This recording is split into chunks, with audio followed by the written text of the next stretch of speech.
احنا خلاص كده الف مبروك، خلاص هنمضي العقود بقى والدنيا تمام. طب بقول لك ايه، معلش قبل بس ما نمضي كده ونخلص، كان في حاجه صغيره. كان في ضريبه 2.5% اللي هي ضريبه التصرفات العقاريه على ما اظن يعني. معلش دي بتبقى هي على الثمن الموجود في العقد. ايه رايك لو نغير الثمن ده بدل 1.5 مليون نخليه 800؟ لا 800 هيبقى كتير بقى.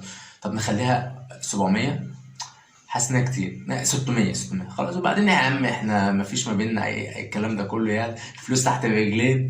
خلاص نمضي على 600 تمام، وانا ادفع الاتنين ونص بتوعهم وتبقى كده الدنيا تمام. تبقى انت يعني عملت معايا احلى واجب. ها يلا نمضي، ها يلا الف مبروك يلا. زي الفل.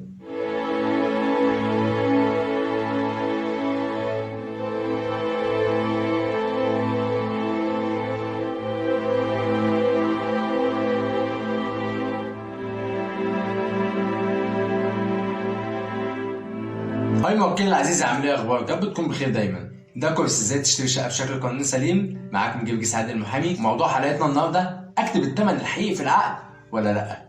موكل العزيز، في البدايه كده اوعى تعمل اللي حصل من شويه ده، هتودي نفسك في داهيه. طب تعالى كده نشوف اللي هيحصل ايه. النهارده هنتكلم في عمليات البيع على الثمن. في ناس كتير بتيجي تقول لك زي ما شفنا كده من شويه، هنكتب الثمن الحقيقي. لا. طيب ده بيبقى في حالتين هنا.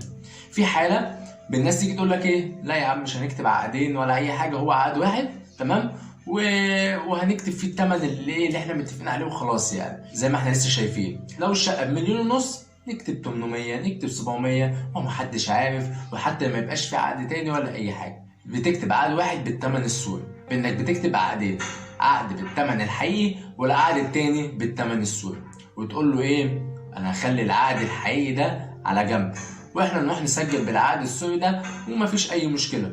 طيب هل الكلام ده صح؟ في الحالتين علشان تقدر تاخد حقك هتنفع دعوه. يعني ايه الكلام ده؟ في الحاله الاولانيه انك كتبت عقد واحد والعقد ده الثمن فيه سوري غير حقيقي ومفيش اي عقود تانية، طب ده هيسبب لك مشكله؟ طبعا. افرض في المستقبل البيعه دي ما تمتش لا قدر الله يعني، وحصل مشكله وحصل ان العقد ده هيتم فسخه، انت كده لو حبيت تاخد الفلوس اللي انت دفعتها هتاخد الفلوس اللي في العقد. تثبت بقى منين ان انت ما دفعتش الفلوس دي؟ مفيش. يبقى اول حاجه انت كده ضيعت حقك. طيب يعني احنا لو بنتكلم في 500 ال 500. طيب في دعوه ممكن ارفعها في المحكمه اقول بيها ان الثمن ده مش هو الحقيقي، وان الشقه دي بتستاهل اكتر من كده، وان انا واخد ثمن بسيط جدا. خلاص انا لما احب اشتري شقه هشتري شقه وخلاص كده، ارميها ورا ظهري وارتحت، ما افضلش بقى اجوى بقى في المحاكم وادفع اتعب للمحامي. قصه احنا عايزين نكسب كل حاجه. بس برضه يهمني ان انت تبقى قاعد مرتاح في شقتك. طيب دي حاجه. الحاجه الثانيه، لو انت بقى طلعت ناصح قلت ايه، احنا هنكتب العقد السوري بس في بقى عقد تاني هنكتبه بالعقد الحقيقي، بحيث ان انت لو قلت لي لا مش هينفع ايه والكلام ده كله، يبقى العقد الحقيقي ده موجود ويبقى خلاص، هو كده انت مش تقدر تقول اي حاجه. طب حضرتك برضه لو حبيت تستند للعقد الحقيقي ده هترفع بقى دعوه في المحكمه وتيجي تقول ان العقد ده هو ده العقد الحقيقي وده العقد السوري، والقصه برضه رفعت قضيه تاني في المحكمه. طب على ايه؟ اسلم حل ليك انك تكتب الثمن الحقيقي جوه العقد.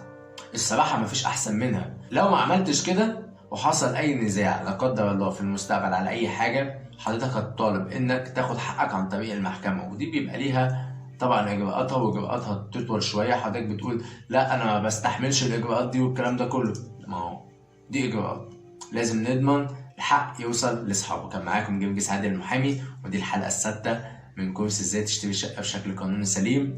في 5 حلقات قبل كده روح شوفهم. شكرا لمتابعتكم.